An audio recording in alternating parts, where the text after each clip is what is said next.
ওসমান রাদিয়াল্লাহু তাআলা আনহু তিনি তার খেলাফতে থাকা অবস্থায় আল্লাহর নবীর একজন সাহাবী আব্দুল্লাহ ইবনে মাসউদ তিনি অসুস্থ হয়ে গেলেন।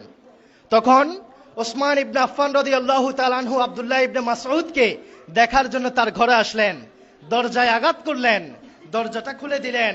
হযরত ওসমান হযরত আব্দুল্লাহ ইবনে মাসউদের পাশে গিয়ে বসলেন, তাকে লক্ষ্য করে বললেন, ইয়া আব্দুল্লাহ, হে আল্লাহর নবীর সাহাবী আব্দুল্লাহ ইবনে মাসউদ, মাদা তাশতাকি, তুমি তো 54-55 বছর হায়াত পেয়েছো, আমার মনে হয় এই অসুস্থতা থেকে তুমি আর বাঁচবে না। মাদা তাশতাকি, তোমার এই ক্ষুদ্র জীবনীতে তোমার কোনো অভিযোগ আছে কিনা? আব্দুল্লাহ ইবনে মাসউদ উত্তরে বললেন, আশতাকি যুনুবি, আমার এই ছোট্ট জীবনে একটাই অভিযোগ যে আমার গুনার কারণে আমার আল্লাহ না জানি আমাকে ধরে ফেলেন কিনা।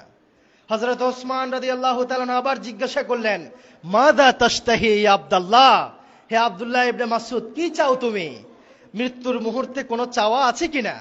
হযরতে আব্দুল্লাহ ইবনে মাসউদ উত্তরে বললেন, আশতাহি রাহমাতা রাব্বি, মৃত্যু মুহূর্তে একটা জিনিস চাই আমি, পৃথিবীর কোন সম্পদ, পৃথিবীর কোন অর্থ, পৃথিবীর কোন সুনাম, পৃথিবীর কোন সুখ্যাতি, পৃথিবীর কোন যশ, পৃথিবীর কোন প্রসিদ্ধতা, কোনো কিছুই আমি চাই না, একটা জিনিস চাই, মৃত্যুর মুহূর্তে আশতাহি রাহমাতা রাব্বি, আমি যে মরে যাব আমার আল্লাহ যেন আমাকে রহম করে কালিমা নসিব করে দেন।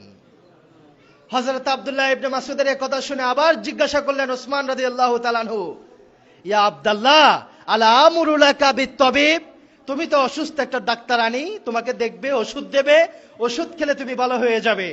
আব্দুল্লাহ ইবনে মাসউদ উত্তরে বললেন, আত-তাবিবু আমরাদানি, মৃত্যু নামক এই অসুস্থতা আল্লাহ দিয়েছেন, এই অসুস্থতা থেকে পৃথিবীর কোন ডাক্তার কোন মানুষকে বাঁচাতে পারে না।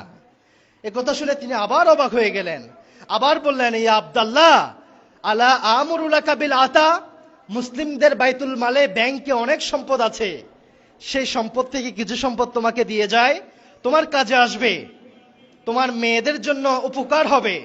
আব্দুল্লাহ ইবনে মাসউদ উত্তরে বললেন, আতাখশা লি বানাতি আল ফাকরা ইয়া আমিরুল মুমিনিন, হে আমিরুল মুমিনিন, আপনি কি আমার মেয়েদের জন্য দারিদ্রতার ভয় করেন? কখনো না। আপনি মনে রাখবেন, আমার রাসূল বলেছেন, যারা পবিত্র কোরআনের সূরা ওয়াকিয়া পড়বে, লাম তামুসসুহুল ফাকাতু আবাদা, সেই সন্তানকে, সেই সন্তানের মা বাবাকে যারা প্রত্যেক দিন রাতে সূরা ওয়াকিয়া পড়বে, তাদেরকে কখনো দারিদ্রতা পাবে না, তারা কখনো গরিব হবে না, তারা কখনো অনাহারে অর্ধাহারে থাকা লাগবে না।